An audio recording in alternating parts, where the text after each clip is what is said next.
আপনিও কি চান এমন একটি সার্চ বার বানাতে যেটা আপনার অসংখ্য ডেটা থেকে কাঙ্ক্ষিত ডেটাকে সহজেই খুঁজে বের করে দিবে? তাহলে এই ভিডিওটি আপনার জন্য।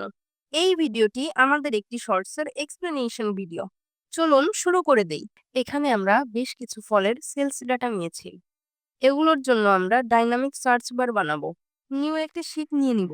যে হেডারগুলো দরকার সেগুলো নিয়ে প্রয়োজন মতো ফরম্যাটিং করে নিব। হেডারগুলোর উপরে বেশ কিছু ফাঁকা রো নিয়ে নিব। প্রয়োজন অনুসারে রো গুলোকে মার্জ এন্ড সেন্টার করে নিব। এবার ইনসার্ট থেকে একটি রাউন্ডেড রেক্টেঙ্গেল শেপ নিব। শেপ ফিল হোয়াইট কালার দিয়ে দিব এবং আউটলাইনে অন্য একটি কালার দিব। শেপের কর্নার গুলোকে ফুল রাউন্ডেড করে দিব। এরপর আইকন থেকে একটি সার্চ আইকন নিয়ে নিব। Graphics fill and outline colour নিয়ে নিব। রিসাইজ করে পজিশন মতো বসাবো। এবার আমাদের যেতে হবে ডেভেলপার ট্যাবে। আপনার এক্সেলে যদি ডেভেলপার ট্যাব না থাকে তাহলে ফাইল থেকে চলে যাবেন অপশনে, দেন চলে যাবেন কাস্টমাইজ রিবনে।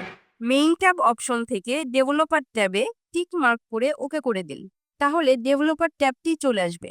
ডেভেলপার ট্যাবের ইনসার্ট থেকে অ্যাক্টিভ এক্স কন্ট্রোল প্যানেলের টেক্সট বক্সটি সিলেক্ট করব। শীটে বানানো সার্চ বারের উপর ড্র্যাগ অ্যান্ড ড্রপ করে টেক্সট বক্সটি নিয়ে নিব। টেক্সট বক্সটির উপরে মাউসের রাইট বাটনে ক্লিক করে প্রপার্টিসে চলে যাব। প্রপার্টিস থেকে লিংক সেলে মার্জ অ্যান্ড সেন্টার করে রাখা সেলের নাম দিব। আমার এখানে সেটা B2। এবার ক্যাটাগরাইজড থেকে বর্ডার কালার এবং বর্ডার স্টাইল চেঞ্জ করে দিব যাতে টেক্সট বক্সের আউটলাইন বোঝা না যায়। এরপর ফন্ট থেকে ফন্ট সাইজ বড় করে নিব। আপনারা চাইলে ফন্ট স্টাইলও চেঞ্জ করে নিতে পারেন। এরপর প্রপার্টিস ক্লোজ করে দিব এবং ডিজাইন মোড অফ করে দিব। এখন আমরা চলে যাব আমাদের মেইন ফর্মুলাতে। যেহেতু আমরা এখানে ফলের নাম দিয়ে সার্চ ইন্ডেক্স করতে চাই, সো আমাদের ফার্স্ট ফর্মুলা হলো ফিল্টার। এবার ফিল্টার এরিয়া হিসাবে শীট 1 এর ডেটাগুলোকে সিলেক্ট করে নিব। কমা দিয়ে ইনক্লুডের জন্য নতুন একটি ফর্মুলা নিব, সেটি হচ্ছে লেফট। এখানে যেহেতু আমরা ফলের নাম দিয়ে সার্চ ইন্ডেক্স করতেছি তাই ফলের নামের সেলগুলো নিয়ে নিব।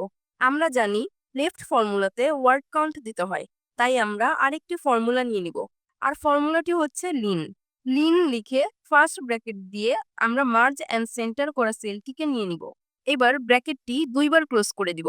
এখন ইকুয়াল দিয়ে সেম সেলটি লিখে ব্র্যাকেট ক্লোজ করে দিলেই আমাদের সার্চ ইন্ডেক্সটি রেডি। এখন সার্চ বারে ফলের নাম লিখলেই নিচের ডেটাগুলোতে সেই ফলের সেলস ডেটাগুলো চলে আসবে। ভিডিওটি ভালো লাগলে অবশ্যই লাইক, কমেন্ট এবং সাবস্ক্রাইব করুন। ফেসবুক, ইনস্টাগ্রাম, টিকটক এবং থ্রেডসে ফলো মাস্ট।